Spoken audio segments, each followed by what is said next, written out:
have been taught to ask for wellness in this life and in the hereafter. Wellness is a state of mind. Many of us strive to reach it through meditation and worship. Can there be a business opportunity in this area? Let's watch this video. Businessman of the year award ജേതാവ് doctor Shihab Shah എന്ന യുവ സംരംഭകൻ ഇന്ന് wellness ഇൻഡസ്ട്രിയുടെ കുലപതിയാണ്. ഇന്ത്യയിലും middle ഈസ്റ്റിലുമായി വേരുറപ്പിച്ച Kenza ഹോൾഡിംഗ്സിന്റെ chairman കൂടിയാണ് അദ്ദേഹം.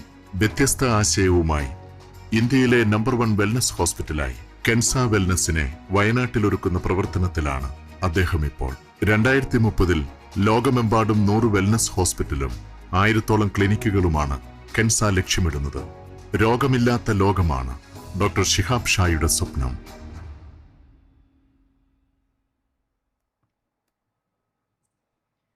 We are going to have the first wellness hospital in India, and it's going to be where? In Kerala.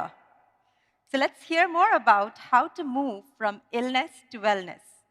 I'd like to invite on stage the chairman, Dr. Shihab Shah, and Executive Director of Kenza Wellness Hospital, Dr. Pemina, to please step on stage.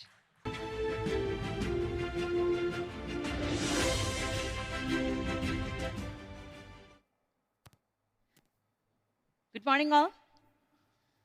I'm Dr. Pemina. Doctor Shihab Shah. നമ്മൾ ഇന്നിവിടെ വളരെ interesting ആയിട്ടുള്ളൊരു ടോപ്പിക്കാണ് സംസാരിക്കാൻ പോണത്. ഒരു next revolution ഇൻഡസ്ട്രീനെ കുറിച്ചാണ്. ഇവിടെ ഒരുപാട് ഓൺടർപ്രണേഴ്സ് ഉണ്ടാവും. അതുപോലെ തന്നെ പുതിയൊരു ബിസിനസ്സിനെ കുറിച്ച് പഠിക്കാൻ അല്ലെങ്കിൽ അതിലേക്ക് ഇറങ്ങാനുള്ള ആളുകളുണ്ടാവും. അവരുടെ മുന്നിൽ ഇനി ഏറ്റവും അധികം സാധ്യത ഉള്ള ഒരു ബിസിനസ് ഇൻഡസ്ട്രീനെ കുറിച്ച് സംസാരിക്കാനാണ് നമ്മൾ വന്നിട്ടുള്ളത്.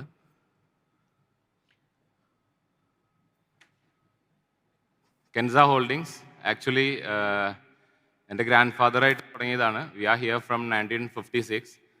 ഈ ഒരു യു എ ഇ ആവുന്നതിന് മുമ്പ് തന്നെ ഇവിടെ പണ്ടത്തെ ലോഞ്ചിലൊക്കെ വന്ന ഒരാളാണ്.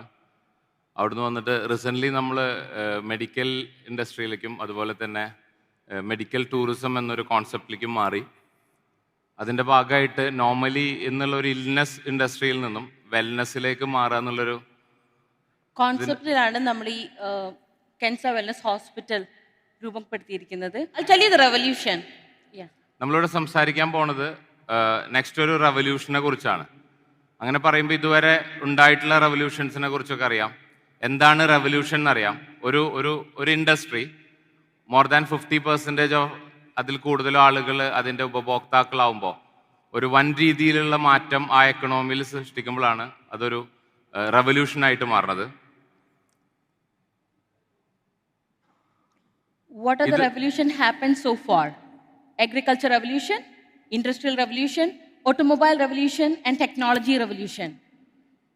ഈ റെവല്യൂഷൻസ് ഒക്കെ നമ്മുടെ മുന്നിലൂടെ അല്ലെങ്കിൽ നമ്മുടെ കഴിഞ്ഞ ആളുകളുടെ കാലഘട്ടത്തിൽ കടന്നുപോയതാണ്. Initially starting with agricultural revolution ആയിരുന്നു. അതിനുശേഷം ഇൻഡസ്ട്രിയൽ റെവല്യൂഷൻ വന്നു. അഗ്രികൾച്ചർ പ്രോഡക്ട്സിന് കുറച്ചും കൂടിയും വലിയ മാർജിനിൽ അത് പ്രൊഡ്യൂസ് ചെയ്യണേക്കാൾ കൂടുതൽ മാർജിൻ കിട്ടുന്ന രീതിയിൽ ഇൻഡസ്ട്രി ഗ്രോ ചെയ്തു with the help of machineries and all. After that നിങ്ങൾക്കറിയാം ഓട്ടോമൊബൈൽ റെവല്യൂഷൻ വന്നു. 1906 ആദ്യമായിട്ട് ഹെൻറി ഫോർഡ് കാറ് കണ്ടുപിടിച്ചെങ്കിലും അത് സാധാരണ ആളുകളുടെ ഇടയിലേക്ക് എത്തിയത് ഒരു 1970s കൂടിയാണ്. 1906 ഒരു കാറ് കണ്ടുപിടിച്ചു അല്ലെങ്കിൽ അത് അന്നത്തെ രാജാക്കന്മാർ ഉപയോഗിക്കുക എന്നത് വിട്ട് 50% അതിൽ കൂടുതൽ ആളുകളോ ആ ഒരു ഇൻഡസ്ട്രി യൂസ് ചെയ്യാൻ അല്ലെങ്കിൽ അതിലെ ബെനഫിറ്റ്സ് കിട്ടി തുടങ്ങിയത് ഓട്ടോമൊബൈൽ റെവല്യൂഷൻ 1970കളിലാണ്. അതിനുശേഷം ടെക്നോളജി റെവല്യൂഷൻ ഉണ്ടായി, IT റെവല്യൂഷൻ. നമുക്കറിയാം 90s തുടക്കത്തിലൊക്കെ അല്ലെങ്കിൽ 80s എൻഡിലൊക്കെ ആയിട്ട് IT കോമൺ ആയിട്ടുണ്ടായിരുന്നു. ബട്ട് നമ്മളുടെ എല്ലാം ഫിംഗർ ടിപ്പിലേക്ക് അതെത്തിയത് ഇപ്പോൾ ഒരു 2000-ന് ശേഷമാണ്. ഇനി നമ്മൾ അതിലൊക്കെ ഒരുപാട് സാധ്യതകൾ ഇവിടെ സൃഷ്ടിക്കുകയും എക്കണോമിക്കലി ഒരുപാട് ഗ്രോത്ത് ഉണ്ടാവുകയും ചെയ്തു. ഇനി വരാൻ പോണ ഒരു റെവല്യൂഷനെ കുറിച്ചാണ് നമ്മൾ സംസാരിക്കുന്നത്.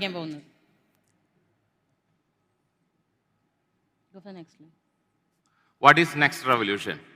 ഇപ്പം നമ്മൾ കടന്നു പോകുന്ന കാലഘട്ടത്തിൽ ഇനി ഏറ്റവും കൂടുതൽ സാധ്യതയുള്ള അല്ലെങ്കിൽ എക്കണോമിക്കലി ഏറ്റവും കൂടുതൽ ഗ്രോ ചെയ്യാൻ പോകുന്ന ഇൻഡസ്ട്രി ഏതാണ്?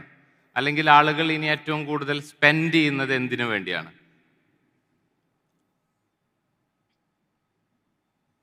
Wellness revolution. This is wellness revolution. Wellness revolution എന്ന് പറഞ്ഞാൽ എന്താണെന്ന് ആർക്കെങ്കിലും അറിയോ? അല്ലെങ്കിൽ വെൽനസ് എന്ന് പറയുന്നത് എന്താണ്? വെൽനസ് എന്ന് പറയുന്ന വേർഡിന്റെ മലയാളം മീനിങ് എന്ന് പറഞ്ഞാൽ സൗഖ്യം എന്നാണ്. That is physically, mentally, emotionally, financially and wellbeing ആയിട്ടുള്ള ഒരു അവസ്ഥ. അതായത് അസുഖമില്ലാതെ എങ്ങനെ ജീവിക്കാം. ഇപ്പോൾ നമുക്കറിയാം പണ്ട് കാലഘട്ടത്തിൽ നമ്മളുടെ ഒരു പാരൻസ് അല്ലെങ്കിൽ ഗ്രാൻഡ് പാരൻസിൻ്റെ ഒക്കെ ഒരു കാലത്തിലേക്ക് തിരിച്ചു പോവുകയാണെങ്കിൽ അവരൊക്കെ ഒരു 60 years ആകുമ്പോഴേക്കും വളരെ ഏജ്ഡായി, അല്ലെങ്കിൽ താടി മുടിയൊക്കെ നിരച്ച് വളരെ ഏജായി എന്ന് പറഞ്ഞിട്ട് മാറി നിന്നിരുന്ന ഒരു കാലഘട്ടമാണ്. ഇപ്പോഴത്തെ 60-കാരൊക്കെ ഇവിടെ ഉണ്ടെങ്കിൽ അവർ they are just starting their life. 60-ലൊന്നും കണ്ടാൽ നമുക്ക് 60 ഏജായി എന്നൊന്നും തോന്നണില്ല. അത്രയും ആളുകൾ ആ ഫിറ്റ്നസ്സും അതുപോലെ തന്നെ ബ്യൂട്ടിയും സെഗ്മെൻ്റൊക്കെ ശ്രദ്ധിച്ചുകൊണ്ടിരിക്കുകയാണ്. അത് തന്നെയാണ് ഈ വെൽനസ് ഇൻഡസ്ട്രിയുടെ സാധ്യതയും. ഇപ്പം നമുക്കറിയാം ഒരു 1980s ഇന്ത്യയിലെ ആവറേജ് ലൈഫ് എക്സ്പെക്റ്റൻസി അല്ലെങ്കിൽ ലൈഫ് സ്പാൻ എന്ന് പറഞ്ഞാൽ ഇറ്റ് വാസ് ജസ്റ്റ് 45 years. അത് വന്നിട്ട് 2000 ആയപ്പോഴേക്കും almost 60 years average life span വന്നു. And now it is all India it is 69 and കേരളത്തിൽ മാത്രം ഇറ്റ് ഈസ് 74. അതായത് ആ ആവറേജ് ലൈഫ് എക്സ്പെക്റ്റൻസി കൂടിക്കൊണ്ടിരിക്കുകയാണ്. അതിന് കാരണം ഇന്ന് മോഡേൺ ടെക്നോളജിയുടെയും അതുപോലെ തന്നെ മോഡേൺ മെഡിസിൻസും കൊണ്ടാണ്. മോഡേൺ മെഡിസിനത്തെ ഗ്രോത്ത് ആണ്. പണ്ട് കാലത്ത് ആൾക്കാർ മരിക്കാൻ പെട്ടെന്ന് മരിച്ചു പോകാൻ കാരണം it's because of communicable disease and bacterial diseases. There is no antibiotics or any medicines available at that time.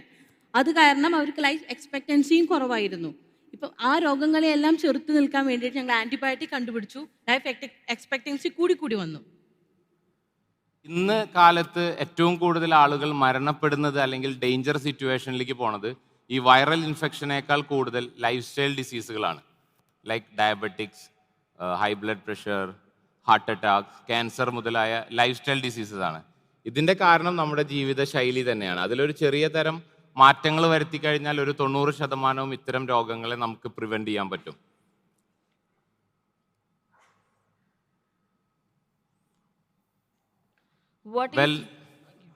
Wellness revolution എന്താണെന്നാണ് നമ്മളിപ്പോൾ പറഞ്ഞത്. അതായത് ഈ ഒരു തോട്ടിൽ നിന്ന്, അതായത് ഇന്നത്തെ ലൈഫ് സ്റ്റൈൽ ഡിസീസുകളെ നമുക്ക് എങ്ങനെ പ്രിവെൻറ്റ് ചെയ്യാം, അതിനുള്ള വഴികളാണ് വെൽനസ്സിലൂടെ ഉള്ളത്. അതായത് ചെറിയ രീതിയിലുള്ള ഇന്ന് ഒരുപാട് ടെക്നോളജി ഗ്രോ ചെയ്ത് കഴിഞ്ഞു. നമുക്ക് പണ്ട് പൾസ് പിടിച്ചിട്ട് നമ്മൾ പറഞ്ഞിരുന്നു എന്തൊക്കെയാണ് നമ്മുടെ അസുഖം, വാദം, പിത്തം, കഫം എന്നൊക്കെ ഒരു ആവറേജ് പ്രഡിക്ഷൻ ആയിരുന്നു. അത് വിട്ടിട്ട് ഇന്ന് ലേറ്റസ്റ്റ് ഡയഗ്നോസ്റ്റിക് എക്യുപ്മെൻറ്റ്സിൻ്റെ ഹെൽപ്പോട് കൂടിയിട്ട് നമുക്ക് പറയാൻ പറ്റും എത്രത്തോളം നമ്മളെ ബോഡിയിൽ വൈറ്റമിൻസ് ഉണ്ട് അല്ലെങ്കിൽ ഡെഫിഷ്യൻസി ഉണ്ട്, എന്തൊക്കെയാണ് എലമെൻറ്റ്സ് കൂടുതലുള്ളത്, അല്ലെങ്കിൽ അത്തരം deficiencies over A period of time നമ്മുടെ ഏതൊക്കെ ഇൻറ്റേർണൽ ഓർഗൻസിനെ എഫക്റ്റ് ചെയ്യാം, അതുമൂലം നമുക്ക് ഏതൊക്കെ ഡിസീസസ് വരാമെന്ന് പ്രെഡിക്റ്റ് ചെയ്യാനുള്ള അത്രയും ടെക്നോളജി ഗ്രോ ചെയ്ത് കഴിഞ്ഞിട്ടുണ്ട്. അപ്പോൾ ആ ടെക്നോളജി യൂസ് ചെയ്തുകൊണ്ട് നമുക്ക് വരാൻ സാധ്യതയുള്ള ഡിസീസുകളെ, നമുക്ക് എന്തൊക്കെ ഭക്ഷണത്തിലെ കുറവുകളാണ് അല്ലെങ്കിൽ ആ ഒരു ഡെഫിഷ്യൻസി കൊണ്ട് നമുക്ക് എന്തൊക്കെ രോഗങ്ങൾ ഭാവിയിൽ വരാമെന്ന് ഐഡൻറ്റിഫൈ ചെയ്തിട്ട് ചെറിയ രീതിയിലുള്ള ഭക്ഷണത്തിലെ മാറ്റവും അതുപോലെ തന്നെ ലൈഫ് സ്റ്റൈലിൽ ചെറിയ എക്സസൈസ്, സ്ലീപ്പിംഗ്, ഈ രീതിയിലൊക്കെ മാറ്റം വരുത്തിക്കൊണ്ട് നമുക്ക് ഈ അസുഖങ്ങളെ ചെറുത്ത് നിൽക്കാം. Prevention is better than treatment. നമ്മൾ അസുഖം വന്ന് ചികിത്സക്കാളും ഇത് വരാതിരിക്കാനുള്ള മെത്തേഡുകളാണ് വി ആർ ഇംപ്ലിമെന്റിങ്. നമ്മൾ മോഡേൺ ടെക്നോളജി യൂസ് ചെയ്തിട്ട് we will find out what are the disease you will can have. Diabetes വരാം, ഈ പേഷ്യൻറ്റിന്, ഈ വ്യക്തിക്ക് ഇത് വരാൻ സാധ്യതയുണ്ട്. അത് കണ്ടുപിടിച്ച് വരുന്നതിന് മുന്നേ നമ്മൾ ചെറുക്കുകയാണ് ചെയ്യുന്നത്. V gonna implement. യെസ്.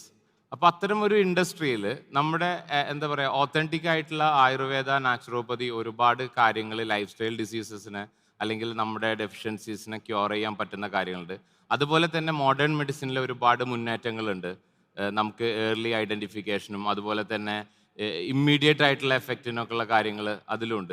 ഇതെല്ലാം ക്ലബ്ബ് ചെയ്തുകൊണ്ട് ഇന്ത്യയിൽ തന്നെ ആദ്യമായിട്ട് almost 30 branches together, Ayurveda, homeopathy, Siddha and modern medicine എല്ലാം ഒരുമിച്ച് കൊണ്ട് അതിൻ്റെ ഓതൻറ്റിക് ട്രീറ്റ്മെൻറ്റിലൂടെ ഏറ്റവും കൂടുതൽ ആളുകൾക്ക് ഉപയോഗപ്രദമായ രീതിയിൽ അവരുടെ ഫ്യൂച്ചർ വറീസിനെ കവർ ചെയ്യാനും ഒരു പ്യുവർ വെൽനസ് കൊടുക്കാനുള്ള ഒരു സാധ്യതയാണ് നമ്മളിവിടെ കൊണ്ടുവരുന്നത്. എല്ലാ ബ്രാഞ്ചസും അണ്ടർ വൺ റൂഫ് കൊണ്ടുവരികയാണ്. Now we are into actually the hospitals all over the world into the illness industry. That's not a wellness industry, that's illness industry. നമുക്കൊരു രോഗം വന്നു കഴിഞ്ഞു കഴിഞ്ഞാൽ ആ രോഗിക്ക് അറിയില്ല അതിന് വേറെ വഴിയിൽ അതിനെ ചികിത്സിക്കാൻ പറ്റും, അല്ലെങ്കിൽ വേറെ മാർഗത്തിൽ അതിന് വേറെ മെഡിസിൻസ് ഉണ്ട്. But if you are going to the allopathy doctor, they will say that okay this is only way, you are not suppose to go to any other thing. അതൊക്കെ പൊട്ടയാണ്, അന്നൊരു രീതിയിലാണ് അവർ സംസാരിക്കുന്നത്. So we will give awareness to our patient, ഏതൊക്കെ രീതിയിൽ അതിനെ treat ചെയ്യാം, കംപ്ലീറ്റ്ലി ക്യൂർ ചെയ്യാം. സോ ഓൺലി ലൈക്ക് നമ്മൾ മെഡിസിൻ കൊടുത്ത് അതിനെ കൺട്രോൾ ചെയ്ത് പോകുന്നേ ചെയ്യുന്നുള്ളൂ. Instead of that we are trying to complete cure. അതാണ് നമ്മൾ ഇംപ്ലിമെന്റ് ചെയ്യാൻ പോകുന്നത്. ഇന്ത്യൻ ഹെൽത്ത് ഇൻഡസ്ട്രിയിൽ തന്നെ ഒരു വലിയ മുന്നേറ്റമായിട്ട് നമ്മൾ വയനാട്ടിൽ ചെയ്യുന്ന ഒരു വെൽനസ് ഹോസ്പിറ്റലാണിത്. ഇതിൻ്റെ പ്രത്യേകത എന്താ വെച്ചാൽ എല്ലാ ബ്രാഞ്ചസും നമ്മൾ ടുഗദർ വൺ റൂഫിൽ കൊണ്ടുവരാണ്. നോർമലി നിങ്ങൾക്കറിയാം, നോർമലി ഒരു മോഡേൺ പ്രാക്ടീഷണറുടെ അടുത്ത് പോയാൽ അദ്ദേഹം ഒറ്റയടിക്ക് പറയും ആയുർവേദം ഒന്നും അൺസയൻറ്റിഫിക് ആണ്, ദിസ് ഇസ് 500 years ഓൾഡ് തിയറിയാണ്, അതിനൊന്നും സയൻറ്റിഫിക് സപ്പോർട്ടില്ല എന്ന് പറഞ്ഞിട്ട് ബ്ലൈൻഡായിട്ട് അതിനെ കുറ്റം പറയും. ഒരു ആയുർവേദിക് പ്രാക്ടീഷണറുടെ അടുത്ത് പോയാൽ അവർ പറയും മോഡേൺ മെഡിസിൻ കംപ്ലീറ്റ് കെമിക്കലാണ്, അത് യൂസ് ചെയ്താൽ നിങ്ങളെ കിഡ്നി അടിച്ചു പോകും എന്ന് പറഞ്ഞിട്ട് അതിനെയും കംപ്ലീറ്റ് ആയിട്ട് അവോയ്ഡ് ചെയ്യും. ഇതൊന്നല്ല, നമുക്ക് എല്ലാ അസുഖങ്ങളും മോഡേൺ മെഡിസിനിൽ ക്യൂർ ചെയ്യാൻ പറ്റില്ല, കൺട്രോൾ ചെയ്യാൻ പറ്റും. എല്ലാ അസുഖങ്ങളും ആയുർവേദിക്കിലും നമുക്ക് ക്യൂർ ചെയ്യാൻ പറ്റില്ല. അപ്പോൾ ഓരോ അസുഖത്തിനനുസരിച്ചിട്ടുള്ള ട്രീറ്റ്മെൻറ്റാണ് വേണ്ടത്. അതുകൊണ്ടാണ് എല്ലാം ക്ലബ് ചെയ്തുകൊണ്ട് ഒരു റൂഫിനടിയിൽ നമുക്ക് ഇതെല്ലാം കൊണ്ടുവരാൻ പറ്റുന്നത്. ബ്യൂട്ടിക്കും വെൽനസ് ഇൻഡസ്ട്രിയും ഇനി ഏറ്റവും കൂടുതൽ ഗ്രോ ചെയ്യാൻ പോണ ഇൻഡസ്ട്രികളാണ് ബ്യൂട്ടിയും വെൽനസും. അതിനെ രണ്ടും ക്ലബ്ബ് ചെയ്തുകൊണ്ടാണ് നമ്മൾ ഇങ്ങനെ ഒരു ഹോസ്പിറ്റൽ കൊണ്ടുവരുന്നത്. അവിടെ മോഡേൺ മെഡിസിൻ ഉണ്ട്, ആയുർവേദം ഉണ്ട്, ഹോമിയോപ്പതി ഉണ്ട്, യോഗ ഉണ്ട്. അപ്പോൾ ഓരോ പേഷ്യൻ്റെ റിക്വയർമെൻറ്റിനനുസരിച്ചിട്ടുള്ള ട്രീറ്റ്മെൻറ്റ് നമുക്ക് അവിടെ കൊടുക്കാനും വരുന്ന ആളുകൾക്ക് അൾട്ടിമേറ്റ് കെയർ കിട്ടാനും സാധിക്കും. ഇതുകൊണ്ടാണ് നമ്മൾ ഈ ഹോസ്പിറ്റലിനെ ഇന്ത്യയിലെ നമ്പർ 1 എന്ന് കാറ്റഗറൈസ് ചെയ്യാൻ കാരണം വെൽനസ് ഇൻഡസ്ട്രിയിൽ ഇതുപോലെ എല്ലാം ക്ലബ് ചെയ്തിട്ട് ഒരു ഹോസ്പിറ്റൽ ഇന്ത്യയിൽ ഇല്ല. ആദ്യമായിട്ടാണ് ഇങ്ങനെ ഒരു ഹോസ്പിറ്റൽ ഇന്ത്യയിൽ തന്നെ. നമ്മൾ ഓൾമോസ്റ്റ് 4 years ബാക്ക് ഇതിൻ്റെ ലാൻഡ് അക്വയർ ചെയ്തു, വർക്ക് സ്റ്റാർട്ട് ചെയ്തു. നൗ ഇപ്പോൾ ഫിനിഷിംഗ് സ്റ്റേജിലാണ്. ഇത് ചെയ്തുകൊണ്ടിരിക്കുന്നത് വയനാടാണ്. ബിക്കോസ് ഒരു 7 days ഒക്കെ ആനുവലി എല്ലാവരും ബിസിയാണ്. ഇന്നത്തെ ബിസി സ്കെഡ്യൂളിൽ ഒരു 7 days ഒക്കെ ഫാമിലി ആയിട്ട് വന്നൊരു റെജുവിനേഷൻ, അതിൻ്റെ ഒപ്പം തന്നെ അവർക്ക് മൈൻഡ് ആൻഡ് ബോഡി ഒന്ന് പ്യൂരിഫൈ ചെയ്യാനും അതിനുള്ള ഒരു സൗകര്യമാണ് നമ്മൾ ഒരുക്കുന്നത്. ഇത് വരുന്നത് വയനാട്ടിൽ മാനന്തവാടി, വൈത്തിരി, കണ്ണൂർ ആ ഒരു സ്റ്റേറ്റ് ഹൈവേയിലാണ്. പിന്നെ എല്ലാ റൂംസും ഒരു 5 star കാറ്റഗറിയിലാണ് ചെയ്തിട്ടുള്ളത്. വാട്ടർ വ്യൂ ആണ്. ഓൾമോസ്റ്റ് കണ്ണൂർ ആൻഡ് കാലിക്കറ്റ് എയർപോർട്ടിൻ്റെ മിഡിലായിട്ടാണ് വരുന്നത്. ആൻഡ് 250 kilometer റേഡിയസിൽ നമുക്ക് 4 എയർപോർട്ട് വരുന്നുണ്ട്. ഇത് മാത്രമല്ല, ഈ ഇൻഡസ്ട്രി വളരെയധികം ഗ്രോ ചെയ്യാണ്. നമ്മളുടെ ഒരു ഹോസ്പിറ്റൽ ഇത്രയധികം ഫെസിലിറ്റിയോട് കൂടിയിട്ട് വയനാട്ടിൽ വരുന്നുണ്ട്. ഓൾമോസ്റ്റ് എല്ലാ വർക്കും കഴിഞ്ഞാണ്. അപ്പോൾ എല്ലാവരെയും നമ്മൾ ഇതിൽ ഇൻവൈറ്റ് ചെയ്യണു. ഒപ്പം തന്നെ വേറെ എന്ത് ഓപ്പർച്യൂണിറ്റി വെൽനസ് മേഖലയുമായി ബന്ധപ്പെട്ട് നിങ്ങൾക്ക് ചെയ്യാൻ പറ്റുമെങ്കിലും ധൈര്യമായിട്ട് ചെയ്യാം. അടുത്തൊരു 20-30 yearsൽ ഏറ്റവും കൂടുതൽ ബൂം ചെയ്യാൻ പോണ ഒരു ഇൻഡസ്ട്രിയാണ്. So I welcome all you to എന്താ പറയുക ഹെൽത്തി ലൈഫ് സ്റ്റൈൽ ആൻഡ് ഒരു ഫിനാൻഷ്യലി ആൻഡ് ഫിസിക്കലി മെൻ്റലി സെറ്റായിട്ടുള്ളൊരു ലൈഫ് സ്റ്റൈലിലേക്ക് എല്ലാവർക്കും എത്താൻ പറ്റുമെന്ന് ഒന്നുകൂടി പറയണു. Thank U.